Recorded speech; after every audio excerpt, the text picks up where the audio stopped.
In nomine Patris et Filii Spiritus Sancti, Amen. Veni Sancti Spiritus, Replituorum Corde Fidelium. Et tui amoris in eis in accende, emite spiritum tuum ecrebuntur. Oremus, Deus qui Corde Fidelium Sancti Spiritus, illustratione locuisti, da nobis, in eredem spiritu recta sapere, et eris evocationis in agatere, per Christum Dominum nostrum, Amen. Cor Mariae Immaculatum, Ora pro nobis. Sancte Tadei, Ora pro nobis. Sancte Erasme, Ora pro in nomine nobis. Patris et Filii Spiritus Sancti. Amen.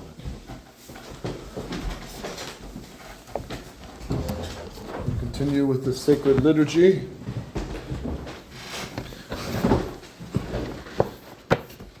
We are on chapter 7, Art, Architecture, Furnishings Ready for the Assembly. Here we go. So even the architecture of the churches will change for the new worship, the Vatican II new Mass. So we saw the first paragraph already, the stripping of the crucifix and statues at this church of St. Stanislaus, but many churches across the country.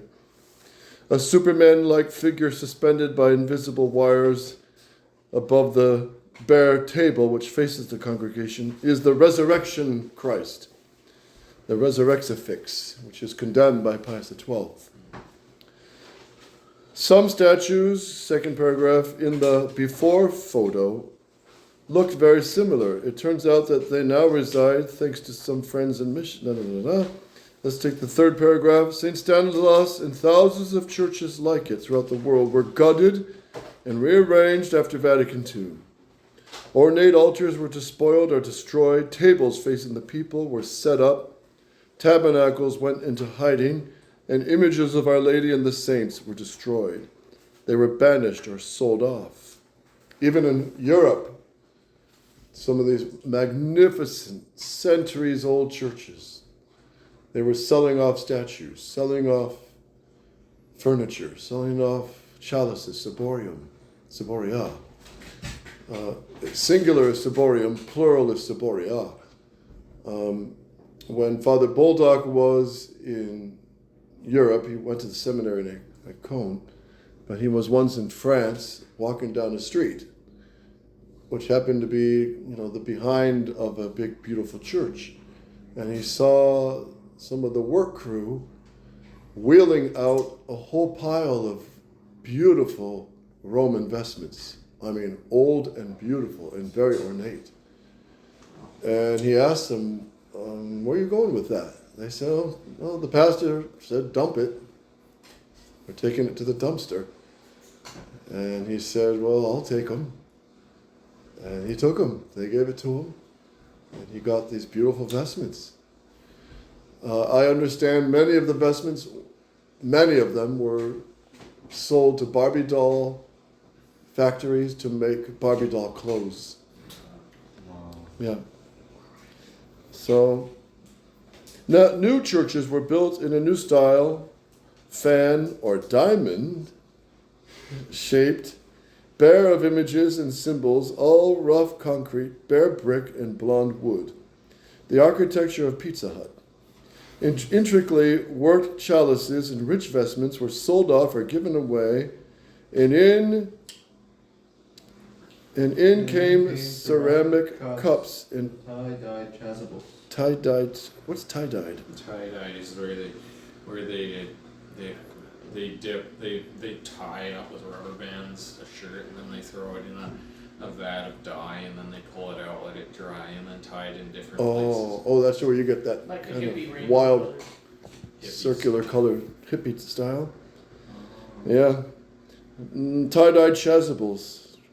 Not only the Mass changed, but also its setting, what the modern liturgists like to call the worship environment. Next paragraph, Andres. The material items connected with worship convey a message about what occurs spiritually. In the past, the church promulgated a whole battery of laws and decrees to regulate matters like the form of a chalice, the cut of a vestment, and the proper way to construct an altar. The attention to detail was often minute. The rules ensured respect for both the Blessed Sacrament and the sublime holiness of the sacrifice offered up to God, and reflected the pre-Vatican II liturgical paradigm of doctrine, discipline, and ceremony. Go on. The legislation connected with the Mass of Paul VI put an end to nearly all the traditional legislation dealing with the setting and the requisites of the Mass. The church building, the altar, the tabernacle, sacred images, vessels, and priestly vestments. Suddenly, there were new rules, no rules, or endless options. What did this all mean? Right. So, for example, traditionally, all the purificators, Pauls, corporals, these linens that touch the Blessed Sacrament, they always had to be put in a special basket, and they had to be purified 3 times by a subdeacon, deacon, or priest. It has to be a subdeacon or higher. Isn't that amazing? Mm-hmm. To touch the diapers, so to speak, of our Lord. And then they're washed 3 times, and then that water is poured down into the ground, called the sacrarium, which a sacristy normally should have, which is a sink that drains straight to the ground, and then put in the normal wash. All that's dropped in the Novus Ordo. All dropped. What else? The amices, gone. Maniples, gone. Berettas, gone. And as one old priest said, the first thing they got rid of at Vatican II, the Revolution, vestments-wise, was get rid of the maniple and the beretta. So all this was trash, and you know there's rules laid down from tradition on the handling of vestments, that they're to be blessed, and the linens, and the sacred vessels, etc., etc. Read on, Gavril. Moreover, despite the legislated shift after Vatican II towards noble simplicity, quote unquote, in externals such as Puritan bleakness, in recent years we have once again started to see some of the old furnishings taken out of mothballs and used in the new rite. Jeweled chalices, embroidered Roman vestments, lace Baroque altar equipment, etc. How are we to view this phenomenon vis-a-vis and the other elements of the new Mass? Is such splendor an integral element of the Mass of Paul VI, or is it merely a little add-on for the more aesthetically inclined? So through the 70s and 80s, you never saw traditional vestments. In the 90s, some conservatives started bringing it back. Now in the 2000s, teens and 20s, a lot of them are saying the new Mass with traditional vestments and even berettas. Yeah. It's a contradiction. So he's asking, why? How do you explain this phenomenon? Go on. Go ahead, Guadalupe. In this chapter, we will consider the following topics. 1. The image of the gathered assembly as the fundamental criterion that the post-Vatican II legislation laid down for church design. 2. Mass facing the people, and the recent campaign for celebrating the Mass of Paul VI facing east. 3. What's that in Latin, facing east? Ad orientem. Yes, ad orientem. 3. The new sanctuary design, with the regulations for altar, president's chair, and lectern. 4. The disappearing tabernacle. 5. The legislation prescribing restraint in the number of statues and images installed in churches. 6. The ban on side altars and the discouragement of private masses. 7. The downgrading of sacred vessels. 8. The reduction of required priestly vestments. 9. The recent trend for using ornate pre-Vatican II style liturgical fittings with the new Mass. So first part, the image of the gathered assembly. Michael? The The 1969 General Instruction and the new post-Vatican II rite of dedication of a church clearly indicated that an entirely new principle was at work. Both documents stated that the plan of a sacred edifice should convey, quote, the image of the gathered assembly, unquote. Sacred edifice. Edifice. This short phrase may not seem all that radical, but the writings of the modern liturgical commentators demonstrate that it was the starting point for much that followed. In 1969, Father Alessandro Pistoia, a Roman liturgist who worked closely with Bugnini throughout the post-conciliar reform, observed that traditional church architecture had other objectives. And then there's a footnote. Read on. The exaltation of the majesty of God, the glorification of the saints, one thinks of certain shrines, private devotion, one thinks of certain chapels constructed more for the pious exercise of meditation than for Eucharistic celebration. So says Alessandro Pistoia. These ends go on. These ends are no longer important. The objective of the new liturgical environment will now be, as Pistoia says, to promote a, quote, celebration in which the assembly actively participates, unquote. Yes, so if you, like Father Black says in one of his articles against the dialogue mass, if you have the traditional mass, which is said only the priest and the altar boys respond, you have the traditional architecture of the church. You know, the long nave, the apse, and then, so the traditional mass, this fits very well. The nave, and then the apse, which goes farther up, and the nave here, and the altar here. And a beautiful background, reredos, steps, right? And then sometimes side altars in the back. If it's a big church, tabernacle in the middle. And then here's an entrance, usually here's an entrance, pews. And everybody follows the mass. All in harmony, all in peace.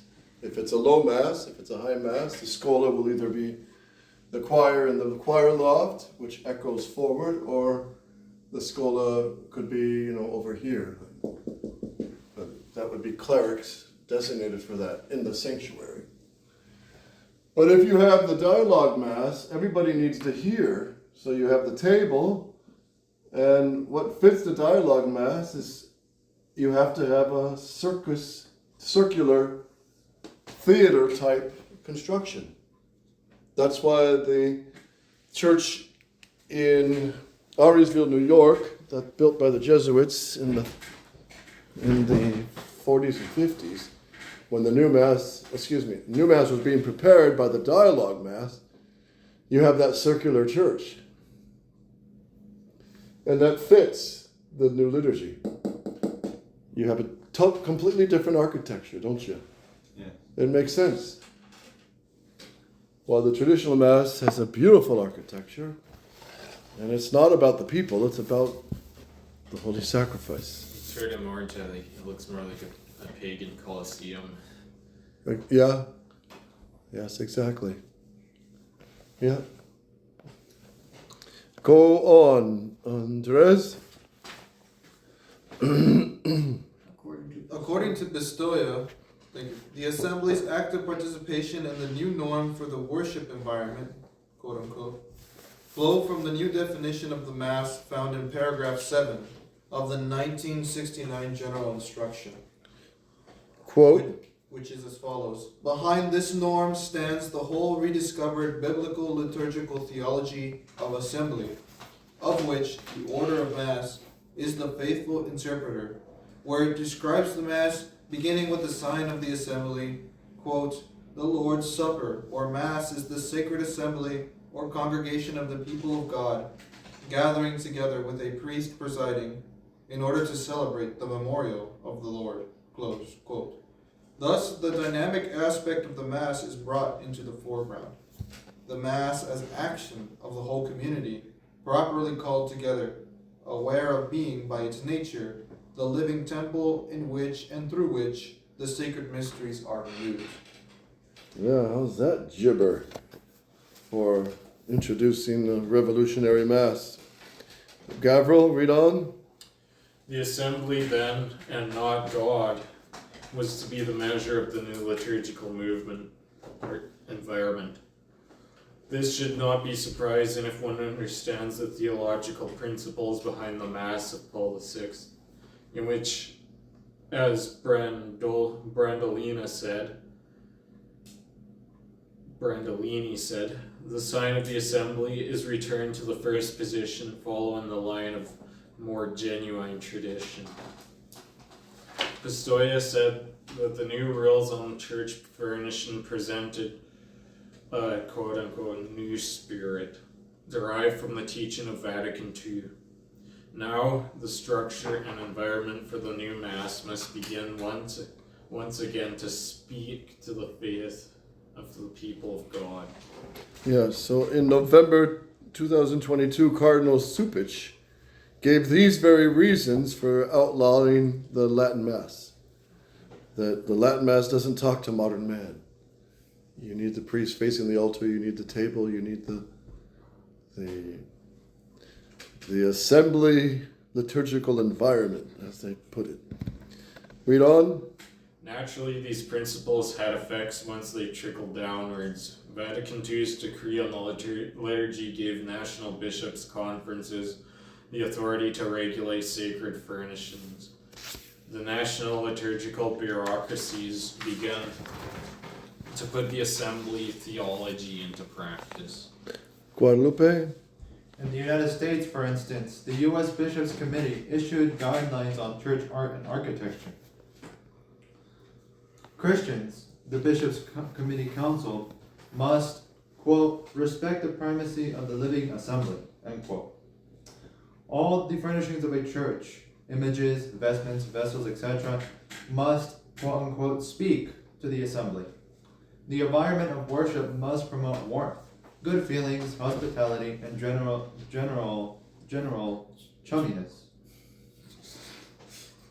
Liturgy, the committee said, quote, flourishes in a climate of hospitality, a situation in which people are comfortable with one another, either knowing or being introduced to one another, end quote. The primary requirement of the liturgical environment is, quote, the gathering of the faith community in a participatory and hospitable atmosphere, end quote. And the setting of the new Mass should produce a good feeling in terms of hospitality. Yeah, they even have ministers of hospitality that greet you at the door, that escort you to your pew, and make you feel fuzzy. So, and notice he's quoting the United States Bishops' Committee. So these are not just, these are official, on paper implementations. Go on. Even pews should be, quote, constructed and arranged that they maximize feelings of community and involvement, end quote. This is important since, quote, the faithful should be able to have visual contact, being attentive to one another as they celebrate the liturgy. How's that? Being attentive to one another as we celebrate the liturgy. It's totally Protestant. Charismatic. Go on. Such concerns would have been more appropriate for the parish coffee hour than for the Mass. But these were the principles that guided the despoliation and gutting of thousands of Catholic churches throughout the U.S. Despite a slightly less radical set of guidelines issued by the U.S. Bishops' Conference in 2000, they continue to be the norms followed for the design and construction of the overwhelming majority of the new buildings in U.S. dioceses. The 15 footnote, there is now a nascent church architecture movement in the U.S. that promotes more traditional styles for Catholic churches. Its followers have managed to construct a few edifices that are very impressive. So one of them is the Our Lady of Guadalupe Church under Cardinal Burke in Wisconsin, La Crosse, Wisconsin. And it's a beautiful Romanesque church. It really is, but it's built for the new Mass. You know, it has marble and pillars. And so something like that could easily be turned to tradition. But you have to admit, all those ugly churches built in the 70s, 80s, 90s, 2000s, just a disgrace. The only thing to do with them is sell them as a McDonald's restaurant and build a new one. We pass on to some particulars of how the theology of assembly affected the norms of the general instruction, governing the material requisites for the new Mass. 2, Mass facing the people. Michael? Loud and clear. Mass facing the people, one of the most dramatic post-conciliar changes which introduced even before Vatican II ended. On the 26th of September 1964, only 10 months after the promulgation of Vatican II's Constitution on Sacred Liturgy, Concilium issued the instruction Inter Ecumenici, Chapter 5, entitled Designing Churches and Altars to Facilitate the Active Participation of the Faithful, containing the following faithful phrase, quote, the main altar should preferably be freestanding to permit walking around it and celebration facing the people, unquote. Pastors of Catholic churches throughout the world dutifully moved existing altars away from the sanctuary wall or had temporary altars constructed, and priests began facing the people for Mass. Right, so this is the freestanding altar condemned by what pope? Pius XII. Yes, and if you look at a lot of the new SSPX new churches that they built, it's a deliberate freestanding altar. Some of them have no gradines, so that even makes it more of a table appearance. And when they incense all the way around, which is okay. They do that in the Eastern Rite. But remember, in the Eastern Rite, the sanctuary is cut off. The iconostases are shut, and the people don't even see. But the priest behind the iconostasis incenses all the way around the altar, lies prostrate often before the Blessed Sacrament in the Mass ceremonies. So it's not excusable. The SSPX building these freestanding altars. I was going to say, it sounds like the altar they built in St. Mary's. It is. It wouldn't take much to make it new Mass friendly. And maybe that's what's behind it. I don't know. But it's certainly going in that direction, we have to admit. Go on. In a few places, clergy held out against the change, but the resistance did not last long. In a letter to bishops' conferences 8 months later, Cardinal Leccato, the president of Concilium, recommended that altars facing the people be constructed in new churches, and that the change be achieved gradually in existing churches. In a 1966 letter, he counseled bishops to act prudently, but stated that, quote, the altar facing the people certainly makes for a celebration of the Eucharist, which is truer and more communal. It also makes participation easier, unquote. Paul VI pointed to the new arrangement for the altar, quote, place now for dialogue with the assembly, unquote, as one of the things which made Sunday Mass, quote, not just an obligation, but a pleasure, not just fulfilled as a duty, but claimed as a right, unquote. After Vatican II, the mind of the legislator was, quote, turn your altar around or else, unquote. Roman decrees and indeed statements of Paul VI himself put pressure on conservative pastors. Most capitulated. The few holdouts were ushered into early retirements. Rare was the parish that did not have Mass facing the people. Okay, fraudulent history. Andres, loud and clear. After Vatican II, those souls unsettled by the priest's sudden change of direction often received the bland assurance that Mass, quote, facing the people, close quote, was really quite traditional and was the church's primitive practice. On the surface, it sounded like a reasonable argument. After all, a number of ancient Roman basilicas always had freestanding altars. The priest stood on one side and the congregation on the other. Surely, the argument went. This showed that the present practice of Mass facing the people was but a return to a more ancient tradition. And that was precisely whose argument is he saying this is? Who's saying this is how it was done in the early church? The SSPX. No. No. In the paragraph we just read, who are the ones using that argument?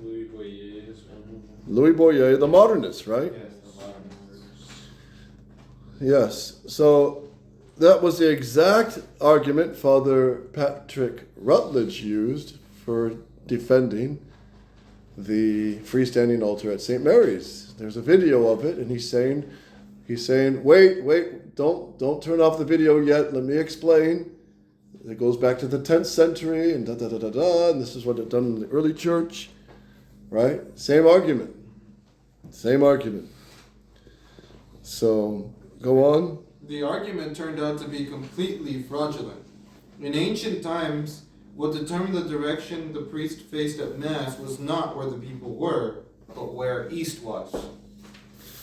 Time and again, the fathers of the church emphasized the symbolic importance of facing east for prayer.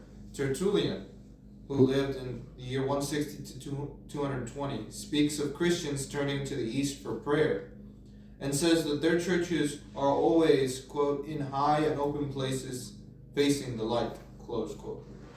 Origen, from 185 to 254, says that it should be obvious that we should pray facing east where the sun rises, since it is, quote, an act which symbolizes the soul looking towards where the true light, that is Christ, arises. Close. Okay. So what's happening here is St. Augustine in his sermons, you will read that he will give the sermon and then he'll say, now let us turn to the east and offer the sacrifice. So in those cases where the early church had the altar looked like it facing the people, what happened was all the people turned to face the east. So their back actually was towards the altar. And they're all praying towards the east during the sacrifice of the Mass. That's what was done. And I remember reading that in several sermons of St. Augustine, and that explains it. Now let us turn to the east and offer the Mass. So they all turned. So they weren't facing the people. They were facing east, right? And the people turned to face the east too, in many cases. Go on. St. Gregory of Nyssa, from 335 to 394, says we turn east to pray because, quote, our first homeland is in the east. I mean, our sojourn in paradise from which we have fallen. For God planted a paradise in Eden towards the east, close quote. St. Augustine, from the year 354 to 430, states that, quote, when we rise for prayer, we turn towards the east, from which heaven arises, that the spirit might be reminded to turn itself to a higher nature, namely to God. Close quote. Even in the Middle Ages, the eastward direction was considered the most fitting one for prayer. St. Thomas Aquinas gives 3 reasons for the practice. First, the way in which the heavens move from the east to west symbolizes God's majesty. Second, it symbolizes our desire to return to paradise. Third, Christ, the light of the world, is expected to return from the east. Yes.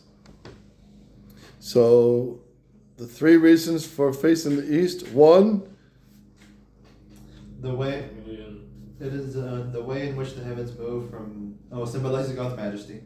His majesty, the movement of the sun from east to west. 2, It symbolizes our desire to return to paradise.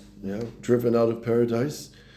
And Christ, when he ascended into heaven, it was towards the East. He was towards the east. And when he comes again, That's the third reason. Christ, the light of the world, is expected to return from the east. When he comes to judge the whole human race, he will come from the east.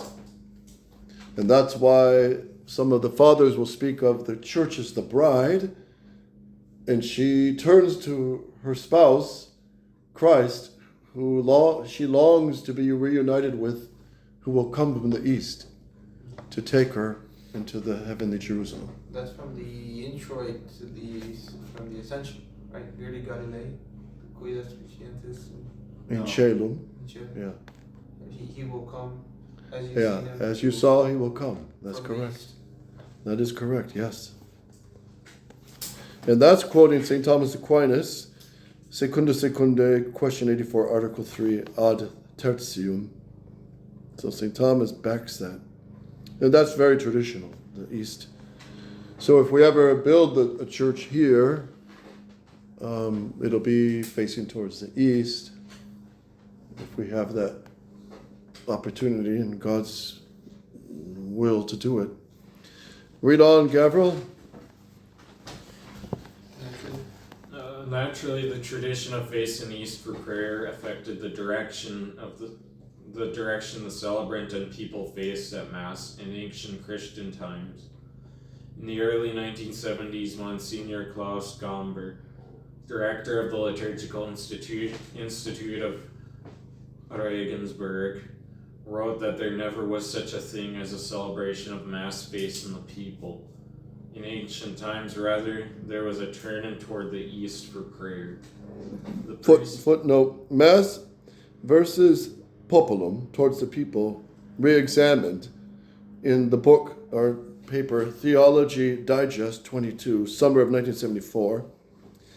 I was a seminarian when this article first appeared. It confirmed my suspicions that the modernists were cynically feeding everyone lies about history in order to promote their heresies. So this, Monsignor Gomber is saying, there was none of this facing the people in the name of facing the east. Go on. The priest behind the altar, he said, was really facing toward the east rather than toward the people. Moreover, the first person to propose that the priest at the altar face the people was Martin Luther. Who was the first to turn the altar to face the people? Martin Luther. Who was it? Martin Luther. Who? Martin Luther. Isn't that emphatic? Isn't that interesting? Luther. So Luther's behind this new Mass. And Anne Catherine Emmerich, she prophesied that she says Protestantism will invade the Catholic Church. Auditorium nostrum in nomine Domini. I think we should